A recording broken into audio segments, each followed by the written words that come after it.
Good morning, good afternoon, good evening, folks. Michael Zuber, one rental at a time, back with this Monday expert, Mr. Greg Dickerson. How you doing, sir? Doing great, Michael. Good to see you. Nice to see you as well. So one of the things I want to have a conversation about, I've been doing a lot of reading about what's going on in China, both the property development arena like Evergrande and all the others. But more importantly now for this conversation, I want to talk what's going on with common prosperity, or the attack, the clear attack on wealth in China. And we're not going to really focus on China as the thing, but we're going to focus on the wealthy. You ready? Yeah. So what I want to kind of paint the vision of what's going on there. Again, I've read several articles over the weekend where the rich now are afraid. They are doing things like deleting social media, right? Because they don't want to have video or picture evidence of their extravagant life cycle. There's attack on just all kinds of things, whether it's the stock market, property development, just conspicuous consumption, if you will.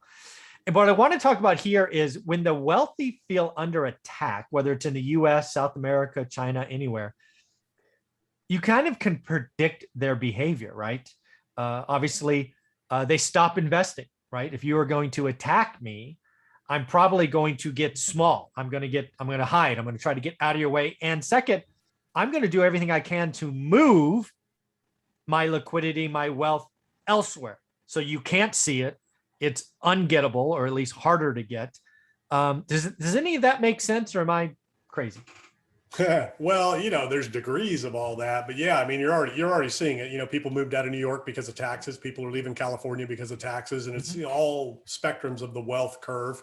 Um, you know, Globally, and different countries have different ways of attacking and controlling that. But yeah, in general, if you take people's incentive away to create, they're not going to create, because at some point, it's just not worth it. Now, the question is, what is that point? How far can you go, and how far, will you go as a government, as an authority, in that? But yeah, I mean, obviously it's all about preservation of wealth. People take risks, they work hard to create wealth and generate wealth. And there is, an attack on wealth in general around the world, that, there's a certain amount of wealth that people should be able to achieve, and that's it. So there's a mindset, and a belief out there that people should only be able to achieve so much wealth, and not, infinite as much as they want to.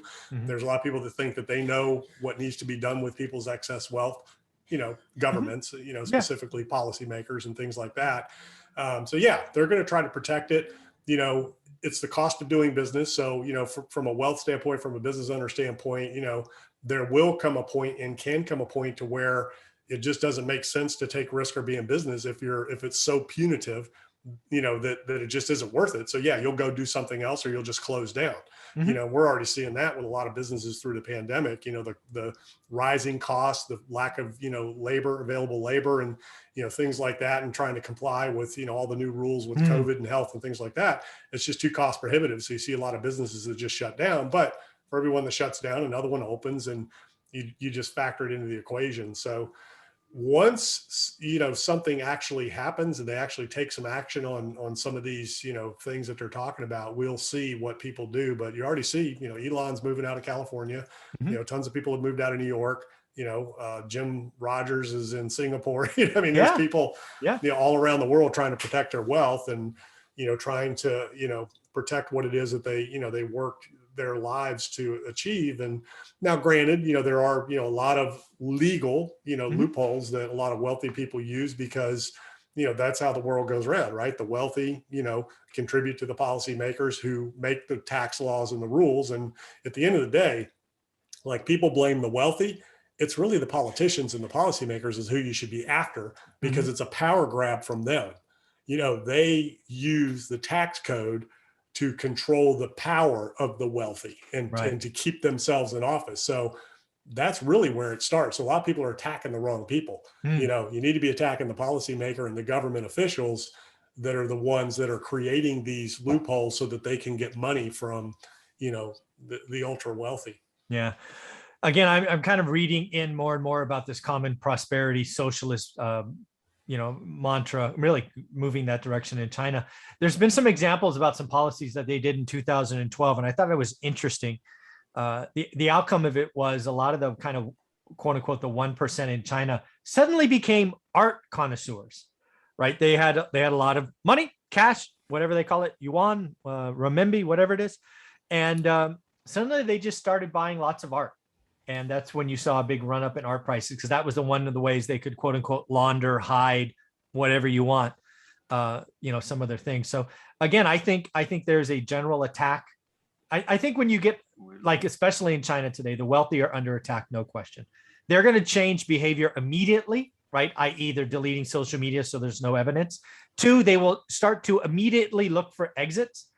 And that's where I come to the United States, right? I think just recently, I think today or maybe it was yesterday, international travel is reopened.